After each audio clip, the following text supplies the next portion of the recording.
Hello friends, welcome to my blogging channel. তো তোমরা কেমন আছো? তোমাদেরকে নতুন ব্লগে নতুন একটা সকালে অনেক অনেক স্বাগত। তো তোমরা কেমন আছো এবং তোমাদের দিনকাল কেমন কাটছে অবশ্যই তোমরা কমেন্টের মাধ্যমে জানিও। তো তোমাদেরকে আমি কয়েকদিন ধরে রাজারগড়ের রাসের ভিডিও দিচ্ছিলাম। তো এই রাজারগড়ের রাসের ভিডিওতে তোমাদের দেখো রাজারগড়ের সামনেটা আমি কিন্তু দেখিয়ে দিচ্ছি এবং দেখো কত মানুষ নৌকার মধ্যে উঠে পড়েছে। তো আর রাজারগড়টা দেখাও যাচ্ছে। এইবারে কিন্তু রাজারগড়ের ভেতরে গিয়ে আমরা নামবো। তো এর আগে পর্যন্তই তোমাদের ব্লগটা আমি শেয়ার করেছি। তো এটা দেখতে থাকো যে কেমন কি গিয়ে নামলাম। তো অবশ্যই জায়গাটা খুবই ভালো লাগবে। তো নেমে পড়েছি, নেমে পড়ার পর চলে যাচ্ছি। তো যাওয়ার সময় দেখো ওই দূর থেকে লৌকেশ্বরের শিব মন্দির দেখা যাচ্ছে। তো লৌকেশ্বর শিব মন্দির সম্পর্কে বলছি, কিন্তু ওদিকে না গিয়ে আমি মৌলিক বললাম আগে রাজারগড়ের যে মেন দুর্গা দালান এবং যে মন্দির মানে রাধা মদন মোহন জিওর যে মন্দির, তো ওখান পর্যন্ত চলো। তো আগে ওটা একটু সবার সঙ্গে শেয়ার করে নিই। দেখো এখন রাজারগড়ের রাজাদের বাড়ি কেমন হয়ে গেছে, এখনকার প্যাটার্নের মতো হয়ে গেছে, সেই নবাবী কালচারটা একটু কমেই গেছে। তো এরপরে দেখো ভেতরের দিকে চলে যাচ্ছি। তো জায়গাটা কিন্তু অসম্ভব ধরনের সুন্দর, খুবই সুন্দর, আর ওয়েদার খুব ভালো ছিল। দেখো এখানে হচ্ছে লাউসেন রাজা, চৈতন্যদেব এবং আমাদের বুদ্ধর তো সমস্ত মূর্তি দেওয়া আছে। তো বিভিন্ন রকম মূর্তি। আর এই পাশটা দেখো আগের যে দুর্গা দালানের যে গেট ছিল সেটা এটাই।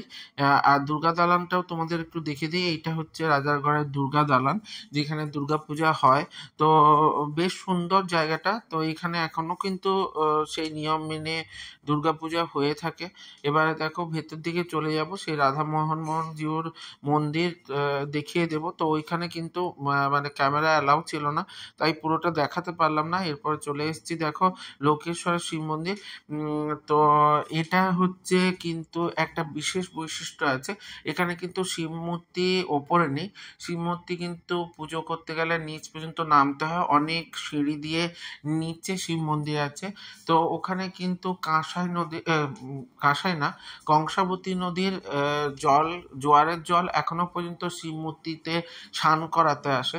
তো ওইখানে লৌকেশ্বরের শিব মন্দির বলতে ওতে একটা নৌকার ওপরেই কিন্তু শিব মূর্তি রাখা আছে এবং সেখানে ওই কংসাবতী নদীর জোয়ার যখন হয় তখন কিন্তু এমনভাবে তার সুড়ঙ্গ পথ পড়ে এমন জল আসে যে ওই লৌকেশ্বরের শিব মূর্তিটা, ওই নৌকোটা উপর দিকে ভেসে ওঠে।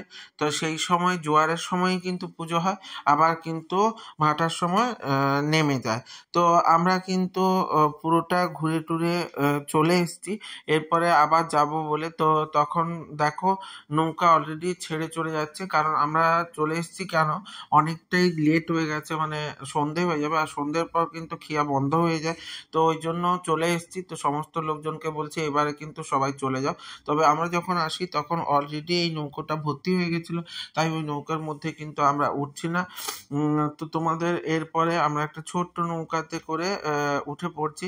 তো আমি বললাম মৌলিকে ওই ভিড়ের মধ্যে যাওয়ার দরকার নেই, তো আমরা এই ছোট নৌকাটা করেই চলে যাব। কিন্তু নৌকাটা এমন পরিমাণে দুলছিল, মৌলি তো ভয়ই পেয়ে গেছিল, ভাবছিল পড়ে যাবে। আর এই বাচ্চাগুলো, ছোট ছোট বাচ্চাগুলো বেশ ওরা মজা পাচ্ছিল, ওরা তো বসে পড়েছিল। আমি বললাম বসিস না রে, হঠাৎ করে উল্টে যেতে পারে। তো ওরা আমার কথা শুনে সবাই মিলে হাসি ঠাট্টা করলাম। তো করে বেশ ভালোই কাটছিল, মজার লাগছিল। তো তোমাদের এই জায়গাটা কেমন লাগলো বলো তো? তো ময়না রাজার গড় দেখতে গেলে কিন্তু এই রাসের সময়ই আসতে হবে, নাহলে কিন্তু রাজারগড়ে ঢুকতে দেওয়া হয় না।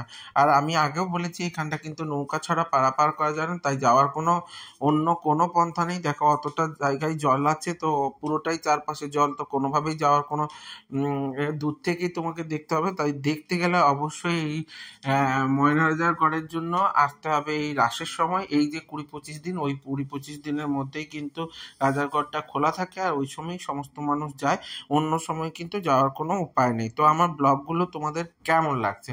তো যদি ভালো লেগে থাকে তাহলে অবশ্যই লাইক কমেন্ট শেয়ার করে দিও। আর ইউটিউব থেকে যারা যারা দেখবে তারা সাবস্ক্রাইব করে দিও এবং সাথে বেল আইকনটা ক্লিক করে দিতে ভুলে যেও না কিন্তু, যাতে আমার ভিডিওগুলো তোমাদের সামনে সবার প্রথমে চলে আসে। অবশ্যই কমেন্টের মধ্যে জানিও আর তোমরা কি নতুন ধরনের ব্লগ চাইছো আর কেমন কি ভিডিও চাইছো, অবশ্যই আমি সেগুলো দেওয়ার চেষ্টা করব। তো অবশ্যই এই কমেন্টগুলো আমার ক্ষেত্রে শিরোধার্য হবে, কারণ তোমাদের কমেন্টগুলোই আমাকে ইন্সপায়ার করে নতুন ভিডিও বানাতে। তো এইভাবেই আমার সাথে থেকো, সঙ্গে থেকো, জুড়ে থেকো। দেখা হচ্ছে নতুন ব্লগে নতুন সকালের সাথে। ততক্ষণের জন্য টাটা।